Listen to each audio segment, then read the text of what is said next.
You know, I was just thinking, Brooke, the community needs to reach out and just get involved. Absolutely. Well, you know, right now across the nation, we're doing 468 million dollars in research. You know, on top of the patient services that Sherry and Julie have talked about, how we do that is through donations. Right. And the biggest bulk of that comes from our local Relay for Life events. And Jonathan, I'm not sure everyone knows how that started, but it's a great story. You know, I think sometimes we live in a world where we think one person can't make a difference, but that's not true. Back in 1985, Dr. Gordy Klatt, he is a colorectal surgeon in Tacoma, Washington, decided that he wanted to do more for his patients, and so he pledged to walk around a track for 24 hours. It ended up being 83 miles, and he raised $27,000. Wow. And, you know, in doing this, he started thinking, I'm one person. What if others joined me? In the following year, more joined, and then it continued, and now 3.5 million people relay every year. It's in 23 countries. It's in over 5,000 communities, because one man had a vision on how to help people. And so every community has a Relay for Life event. And as Sherry said, you can call 1-800-227-2345. You can call that number 24 hours a day, 7 days a week, and you will talk to a person to be able to find out where your local Relay for Life event is. But all relay events are family friendly. That is very good. It's very important that you bring your families, you bring your children, because they're affected just as much as anyone. Every relay is community focused.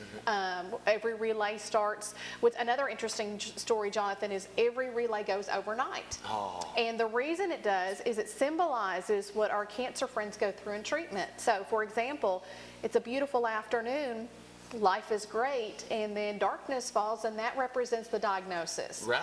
And then during Luminaria, which is a powerful and very sacred ceremony for us, that represents the light of hope. And then in the wee hours, so when many of us are getting tired, that represents middle of treatment. And you know, what do you say to someone on the cancer journey? You say, keep going. Exactly. So we keep going. And then when the sun rises, that represents the end of their treatment and start of a new life. So that's why it's very symbolic as to why we do that. But we always recognize our cancer survivors, and we also make sure during that Luminaria that we remember those who passed away from the disease. It's very Exactly. important. You know, I think one of the biggest fears for people is just hearing that word, cancer.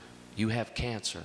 You know, that's an eye-opener right there. It is, but I think, you know, Sherry is among 12 million people who have survived this disease. And so, you know, more than ever in history, more people are living with a history of cancer. And we believe at the American Cancer Society that number is going to continue to grow every year. And so to look at Sherry, she doesn't look like she's ever had a cancer diagnosis. Wonderful. And she's the vision that people in treatment need to see to know that life does go on. Now, Julie, how long have you been with the American Cancer Society? May will make 5 years since I've been here, and I started out in the role that Brooke's in now as a community representative covering 5 communities, and then I transitioned in October to the area director. And I'm sure in those years that you've seen so many lives touched and helped and hope and things of that nature. Brooke, how long have you been with the American? Well, interesting. Julie and I started the same day. Wonderful. And it really was, to me, it was very God-led, because I can tend to be a little bit of a nervous person, and I was nervous about a whole new field in my life. But because Julie was with me, we kind of walked through it together. And so, as she said, in May, it'll be 5 years. But I think, you know, some people think that we have a sad job, and we do not. You know, we are a part of people's sad times, but we're also there when they have the joy of a clean scan, when their hair starts to come back, Exactly. when their treatments are done. We get to celebrate with them for all of those things.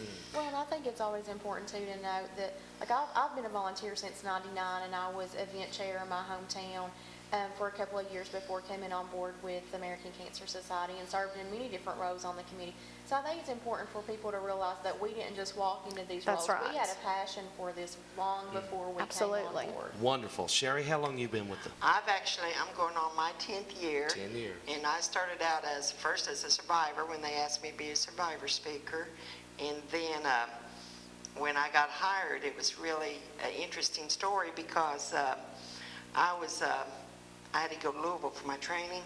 And when I sat there, I found out that the American Cancer Society actually saved my life. Oh. You know, Brooke had mentioned research, and you know, all these programs we offer are great, but research is what's going to find a cure. The American Cancer Society is next to the American government, is the leading resource for research.